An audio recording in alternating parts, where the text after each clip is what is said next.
একসময় আইনশৃঙ্খলা বাহিনীর গুরুত্বপূর্ণ অভিযানের সঙ্গী ছিল তারা, কখনো অনুসন্ধান, কখনো টহল, আবার কখনো বিস্ফোরক শনাক্তকরণ।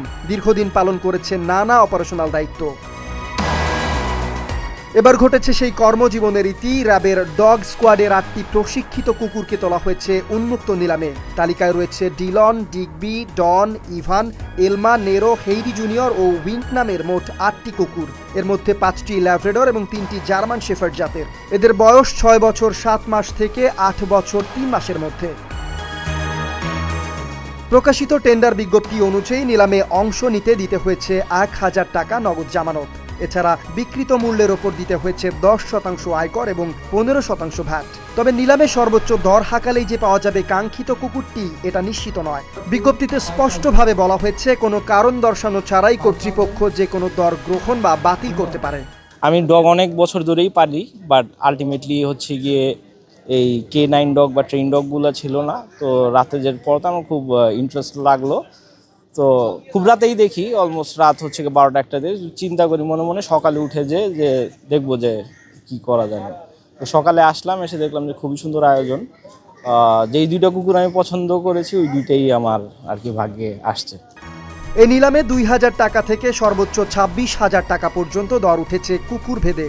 অর্থাৎ কোনো কুকুরের দর 26,000 টাকা হলে আয়কর এবং ভ্যাট মিলিয়ে অতিরিক্ত 25% দিতে হবে, যা 6,500 টাকা। I really want to play with it.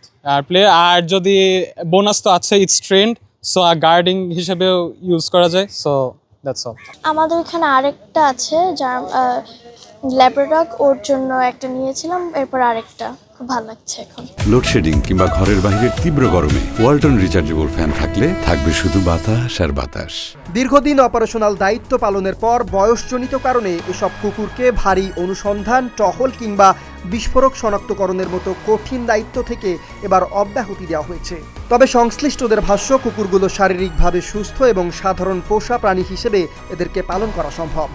আপনারা সকলে অবগত আছেন যে আমাদের র্যাব ডগ স্কোয়াডের যে সকল কুকুর বয়স্কজনিত কারণে অথবা অসুস্থতাজনিত কারণে অথবা যে কোনো কারণে যখন তাদের অপারেশনাল এফিসিয়েন্সি যখন কমে যায়, তখন এগুলোকে আমরা নিলাম প্রক্রিয়ার মাধ্যমে আমাদের এই ডগ স্কোয়াড থেকে বাতিল করি।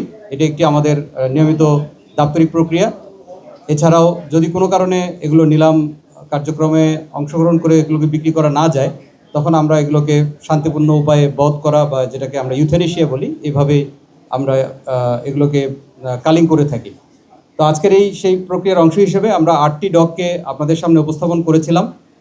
বিভিন্ন সম্মানিত বিডারগণ এই ডাকে অংশগ্রহণ করেছেন এবং আমরা সর্বনিম্ন 2000 টাকা প্রাইস থেকে শুরু করে 26,000 প্রাইস পর্যন্ত এটার ডাক উঠেছে, এবং যেটা সাথে 10% আয়কর এবং 15% ভ্যাট সহ সর্বোচ্চ 32,000 টাকা আমরা আজকের এই প্রাইস পেয়েছি। এর আগে 2025 সালের নভেম্বরে ডিএমপির সিটিটিসির বিশেষায়িত K9 দলের 3টি প্রশিক্ষিত কুকুরও উন্মুক্ত নিলামে বিক্রি হয়েছিল। 3টি কুকুরের মোট দাম উঠেছিল 6,30,000 টাকা। এর মধ্যে যুক্তরাজ্য থেকে আনা ল্যাব্রাডর কোরির দর উঠেছিল 5,60,000 টাকা।